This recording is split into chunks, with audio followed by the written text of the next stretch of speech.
as of us, it's now time to go to the educational appointment about this distance effective bond, which is one of the key elements of the educational success for confined students.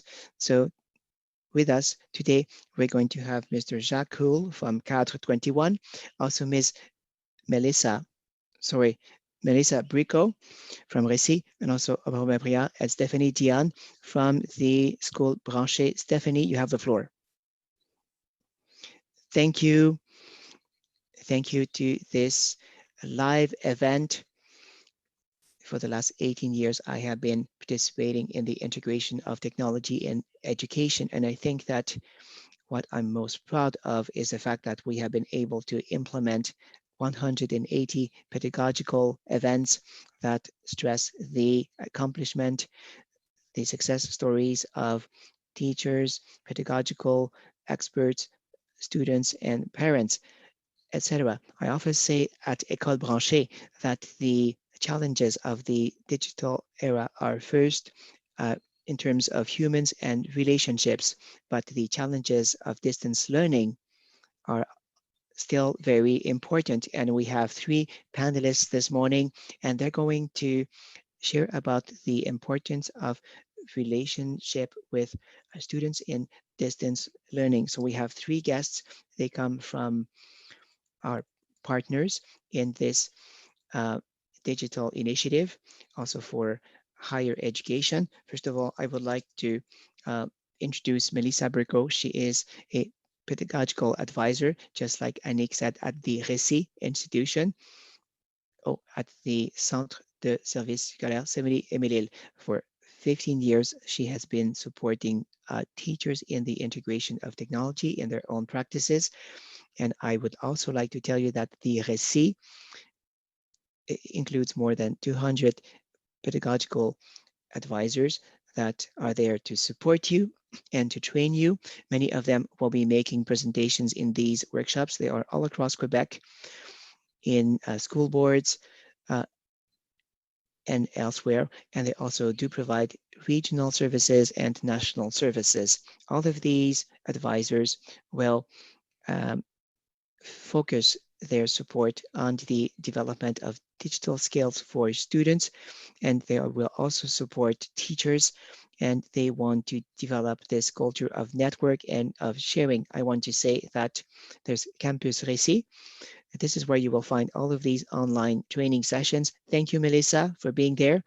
Thank you. Thank you for this great presentation introduction. It's a real honor to be with you here today. Audrey Miller, now it's my turn to introduce this lady. She was there at the high school level, and she was already involved in communication and technology. And she has offered more than 200 training sessions about digital aspects. Today, she is in charge of the school École branchée. This is your media for digital education today. Now, this is the person that has provided guidelines about solutions, best practices in order to inform, provide tools for teachers, as well as in order to present these Créacan training sessions.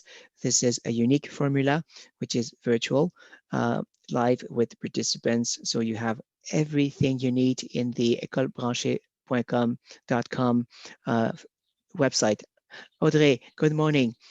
Good morning, everybody. Thank you for this kind introduction. All right. And then we have also Mr. Jacques Hull. He is in charge of the Cadre 21, which is a framework for education in the 21st century. So they do provide tools about pedagogic strategy, digital tools, and all of this is offered on the website Cadre 21 website. Now, when I think of Jacques Cool, first of all, he reminds me that we are always learning. And the way he says it is that we are always in this beta mode. on a perpetual basis. So we should never stop learning, and we should always be in this reflexive action status. And after many years of career, he always say that we are always learning, even after years and years, right, Jacques? Oh, Jacques, please, you have to unmute your mic, your microphone. Yes, so when we say hi, we can check for microphones. Is your microphone muted? We cannot hear you. I would like to say that we are all learning, by the way. Yes, everybody is still learning. So Jacques. Hello, Jacques. We can hear you, sorry. Well, now this pedagogical rendezvous will be done through my translation. I can try do some lips reading. We can't hear you, so we are going to give him some time so that he can try to connect with us. In the meantime, I'd like to say that all our panelists wanted to answer your questions as well. They wanted to see what is your feedback, but because we have so many participants, it's not possible. So now we wanted to write an article that will give you a summary of all of these resources about today's topic. This is going to be in the newsletter of École branchée. In order to receive this newsletter, please subscribe. There's going to be an email that will be sent to you. Just go to écolebranchée.com/hebdo. This is where you can subscribe to this newsletter. Now, for those that are learning through the Twitter account, by the way, Anik, we invite you to do some tweets. We invite you to go to jne.qc to share your feedback about this roundtable, but also during the whole day. Jacques, it seems that I can hear you now, maybe? Yes. Can you hear me? Yes, we can hear you. Great. Now, this is Murphy's Law. It was all good until I had to speak, right? Murphy's Law. No problem. We just continue talking. All right, let's start this roundtable discussion. I would like, first of all, let's start with Melissa. Could you please tell us what is the starting point to maintain this relationship with students at a distance? How do we do it? Thank you, Anik. Yes, yes, Anik, Stephanie, all of you are wonderful people. So thank you, Stephanie. This is a very relevant question. I think that we could further elaborate about these questions for a very long time. So we've seen so many inspiring initiatives in our environment. So in order to get in touch with our students, in order to have a relationship with them, in order to allow distance teaching, which is relevant, well, if we talk about research, we can see that instead of getting right away to the content, we can start a video conference by asking questions so that students will feel invited, just like you've done, Stephanie. You have welcomed us, you have introduced us. So in terms of social aspect, students need to connect with their peers. And so without getting right away into the academic stuff, this is important for students if we welcome them, and this is going to reinforce the sense of belonging. Now, if we go back to last March, I am a pedagogical advisor at RÉCIT. We were able to work and collaborate with amazing and inspiring teachers. There was a teacher in our CSS that very quickly committed to start some video conferences with students. It was quite simple for her at the beginning. She was already using these video conferences tools with Google Cast. So she was telling me about her pedagogical intentions. And so in history, she was making connections with current events. This was extremely relevant, and she was always adapting her practice. She was always asking the right questions. So the first video conference with her students, well, she saw that they had some challenges. First of all, they were were extremely happy to connect once again with their peers and their teacher, but they really needed to share their emotions, their reactions regarding the pandemic. So what she did is that she took the time, that time of dialogue and discussion with them. This allowed the young students to socialize, but also to discuss about their feelings and emotions. So it's been quite beneficial afterwards. So as you know, we have been talking about it for a while. There are many studies that talk about the importance of emotions in learning, especially at a distance. Many students are stressed. Everybody is now stressed with these changes and situation. So Dr. Montreuil has been discussing about it.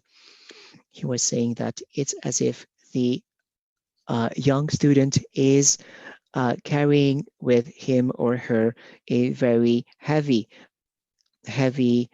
a load.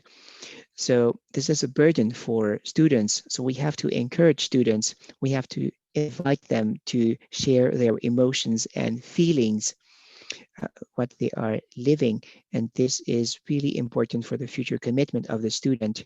So this teacher, since that day, she continues to interact and socialize with the students in such a way.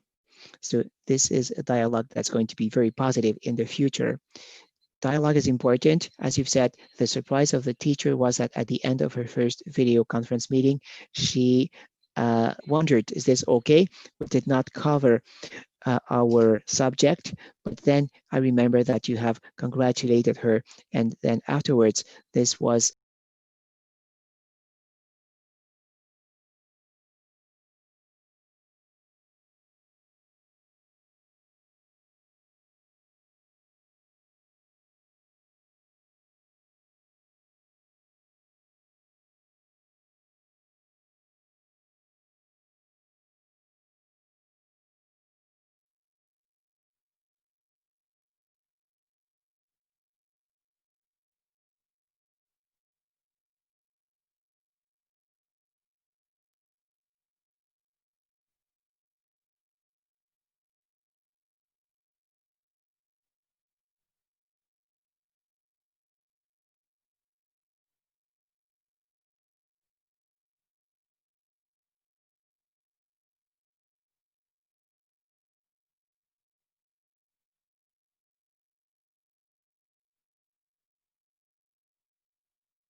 this is the reality we face today. Everybody has their own Mount Everest. I was very interested to see the figures of Ms. Pepi, those people that have started to uh, organize some distance classrooms. So we have seen the curves, the figures. So I've seen the percentages, and when I saw the subjects that are most sought after, Mr. Kerr talked about the cybersecurity, the toolbox for those that are starting to use these tools. So pedagogical tools, all of that for teachers. And also, and I like this one, this is about feedback. Feedback from students. How am I going to make sure that I have relationships with my students during the learning process? And how am I going to get feedback, not regarding teachers amongst themselves, with the school boards, management. So I think that it's even more important today to address the digital anxiety aspects. Uh, and we also have to talk about uh, um, digital positive aspects. If you know this proximal zone, we have been projected outside of our comfort zone. So with support, with some motivation, with some commitment, I am able to start thinking about getting some tools and to see uh, what I can start owning in order to continue improving this relationship and that link. Now, in this perspective, it's very important to provide some support. We've seen the example of what Ms. Papi said in her conference. All of these tips are very important. We need to collaborate and co-elaborate, as our friends from Réseau School tell us. We need to support people, and we have to take the time to breathe as well in this extremely stressful context, because we talk about feelings, personal efficiency, professional efficiency, and this is something that's difficult to measure. These are the intangibles, but I think that we all agree that this feeling of efficiency is also important for us in every person. We need to feel that we are efficient, and who are going to benefit from this? Of course, students, if we are efficient. Yes, what I've heard is that in order to develop and maintain a relationship with students, we need to be aware of the relationship that we have with ourselves, our own anxiety level, our own stress, and then this is going to open up on all of these pedagogical avenues, which is going to favor the relationship with students. What about you, Audrey? What is the onset, the starting point? There might be different starting points, of course. Yes, when we talk about a link or relationships with my colleagues, of course, we meet many teachers at the school École branchée, and what we see right away when it's a matter of distance teaching, there are things that stay the same, other things are going to change, but the relationship with the student, it's is something that stays even in remote learning. There is this notion of bond. Yes, we have this relationship with the student. There's also our own level of self-confidence. So what about ourselves, right? And in our differences and in things that are similar in technical and human aspects. So the technical aspect, if we separate it, this might discourage some teachers. They don't feel as comfortable. So at a distance, it's quite clear we cannot behave just like in a regular classroom. If you try to replicate exactly the same behavior, it's not going to work. Motivation is not going to follow. The interest of students is going to be difficult to keep, to maintain. So in order to develop and keep this relationship or this bond, we need to develop a minimum of digital skills. We don't want to focus too much on techniques, but if we have the trust that we are able to master our basic tools, then we have the flexibility to be able to build this relationship as well. If we feel comfortable, we can provide some more varied pedagogical opportunities. For instance, we can talk about different digital tools, differentiation. This can favor teamwork as well. All of this is in relation to these bonds and relationships. We can use different type of media. All of this is good in order to improve these relationships. We also have the pedagogical intention. Here's a question that you might have asked yourself. So do we have to force students to open up their camera and microphone in classroom? This is a technical question, but this has a big impact on our own perception of the relationship I have with students. Now, what's my stance about this? And also in terms of pedagogical intention, if the microphone is muted, does that tell me something? Could I change the way I work with my students in order to favor this opening up in terms of human relationships? At a distance, we can still behave as a teacher. We can use some humor. Sometimes technique could be use to our own advantage. We can use an icon. We can organize teamwork sessions. We can have one-to-one discussions with students as well. All of that is possible through these digital tools. And also we can go towards the students. Of course, there is this teacher effect that is still there, even in a distance, but this is just one additional challenge. Yes, as you've said, we have to see which ones are the indicators. For instance, if we want to ask students to open up their camera or not. So why not get some feedback from your students so that you can all work together? So validating, asking for some feedback is very important. Audrey, I'd like to continue with you. Now,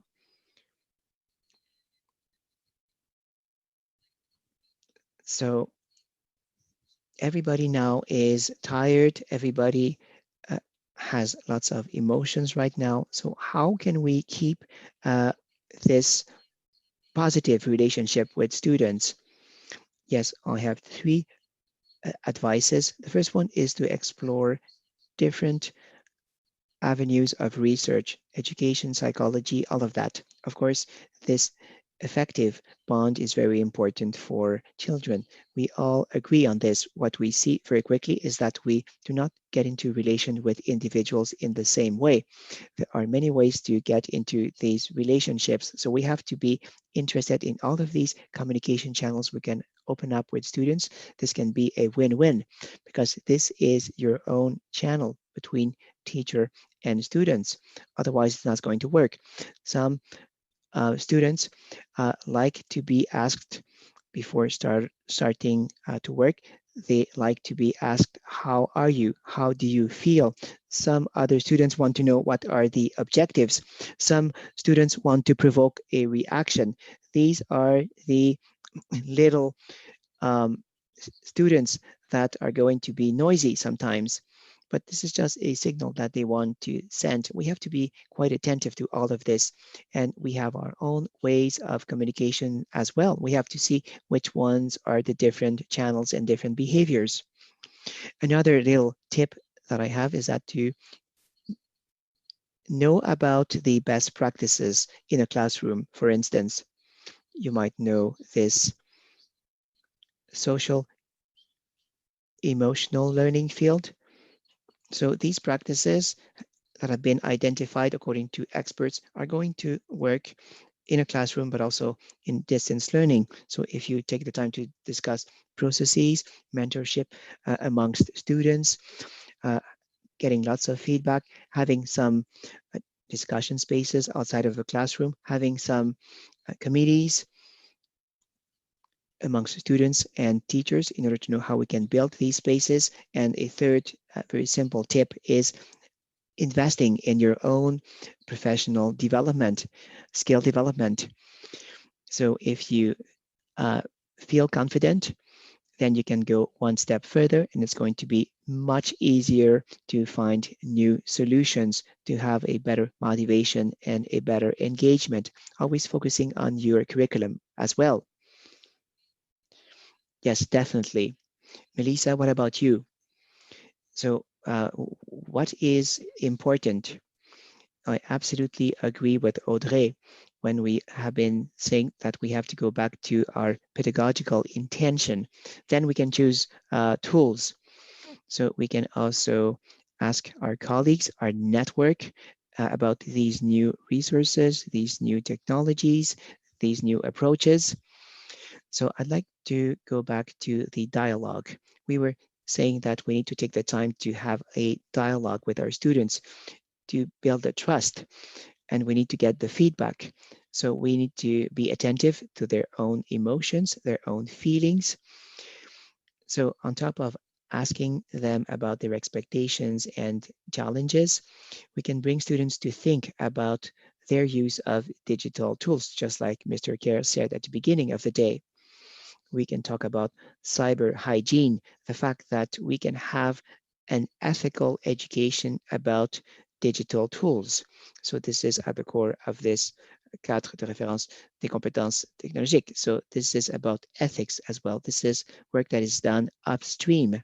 And so there is a reflection process about this in order to avoid some behaviors that might break this trust between student and teachers, students and teacher. So we can also involve students in these types of discussions.